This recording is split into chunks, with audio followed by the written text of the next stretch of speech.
ngasi video se yumda karam karamba pot thambada akhoi kanagadaगे haibado adugi matang da ni ko adi sigi pot se thamba matamda daw yaba lan thum chensilakpa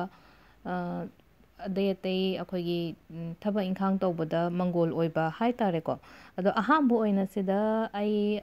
keno se akhoi gi fountain se indoor fountain se thambi bai ko ising gi makhol taba se ising haidi ising taba gi makhol taba se haidi akhoi gi bathroom gumba kitchen gumba garden da ising taba se di moi sidi haidi mangi na ising se ado amangba ising di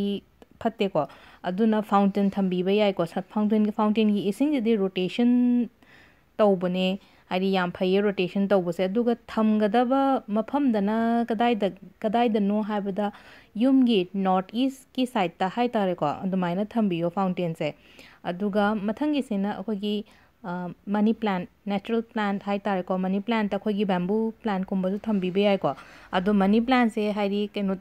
kitang keno tawbigadaba mana lebak ta tahan bigano yaragadi akoi gamla gi makha da tahan bigano mathak ta chalhan biyo mathakta chalan biyo haibadi kaigino haida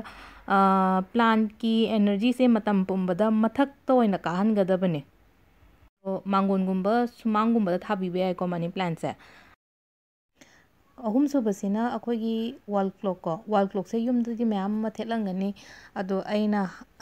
haigadaba wall clock sina sidana metal gi hai tare ko metal gi wall clock se thepi bai phai ko metal gi wall clock se karigino hai matam da khoi gi business related kumba hai tar ko business to biba mi oi taragadi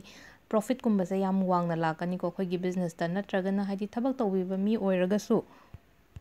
moidana kamai toge haida khoi gi promotion gumba natraga khoi salary hike kumba ki lakpagi chances yamna lei ko metal gi khoi gi wall clock thambi baja si mayam se khatang try to biyo mayam kana bane yamna thank you